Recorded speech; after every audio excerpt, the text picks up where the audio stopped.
বিসমিল্লাহির রহমানির রহিম। প্রিয় সাংবাদিক ভাই ও বোনেরা, আসসালামু আলাইকুম।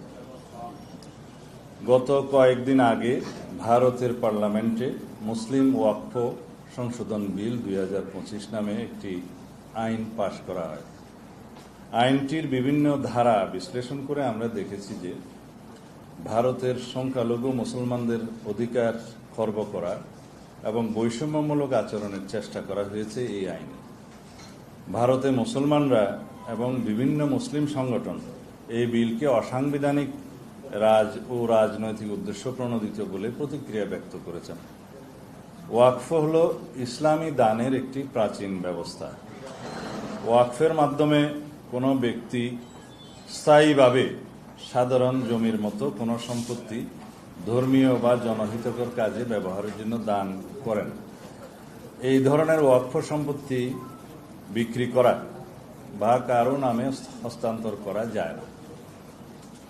ভারতের জনসংখ্যার 14%, অর্থাৎ প্রায় 20 কোটি মুসলমানদের ধর্মীয় ঐতিহ্য, অধিকার, সংস্কৃতি ও স্বার্থবিরোধী এই আইনকে অপব্যবহারের যথেষ্ট সুযোগ রয়েছে, যা ইসলামী ধর্মীয় প্রতিষ্ঠানসমূহের পরিচালনার ক্ষেত্রে ব্যাপক বিপর্যয়কর পরিস্থিতি সৃষ্টি করতে পারে। ভারতে ওয়াকফ বোর্ডগুলোর অধীনে প্রায় 10 লক্ষ একর সম্পত্তির মধ্যে অধিকাংশই ব্যবহৃত হয় মসজিদ, মাদ্রাসা, কবরস্থান ও এতিমখানার মতো জনকল্যাণমূলক কাজে।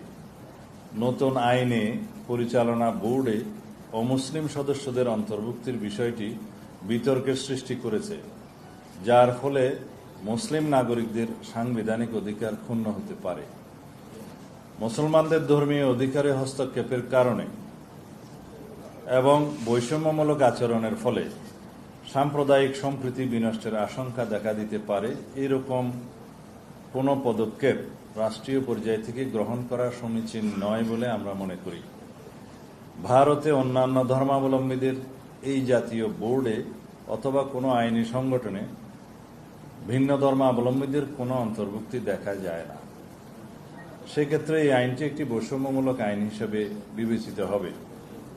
নতুন আইনে পরিবর্তনগুলো শত শত বছর আগে প্রতিষ্ঠিত ওয়াকফ জমির উপর গড়া মসজিদ এবং অন্যান্য ইসলামী ধর্মীয় প্রতিষ্ঠানগুলোর ভবিষ্যৎ অনিশ্চিত করে তুলতে পারে।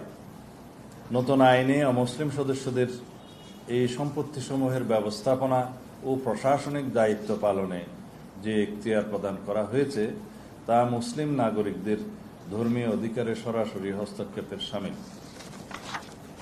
প্রিয় সাংবাদিক ভাই ও বোনেরা, অল ইন্ডিয়া মুসলিম পার্সোনাল ল বোর্ডের মতো সংগঠনগুলোর মতে এই আইন ইসলামী ওয়াকফ ব্যবস্থার মূল চেতনার পরিপন্থী। তাদের মতে ওয়াকফ বোর্ডের পরিচালনা মুসলমানদের দ্বারাই হওয়া উচিত।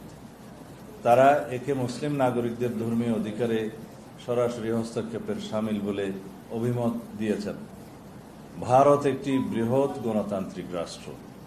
বৃহৎ গণতান্ত্রিক রাষ্ট্রে সকল ধর্মাবলম্বী নাগরিকদের ধর্মীয় অধিকার রক্ষায় রাষ্ট্রের অভিভাবকত্বের ভূমিকাকে সমুন্নত রেখে উক্ত আইনটি ভারত সরকার পুনর্বিবেচনা করবে, আমরা এই আশাবাদ ব্যক্ত করছি। আঞ্চলিক সাম্প্রদায়িক সম্প্রীতি বজায় রাখতে এই পদক্ষেপ একটি ঐতিহাসিক ভূমিকা পালন করবে বলে আমরা মনে করি। আপনাদের সকলকে ধন্যবাদ।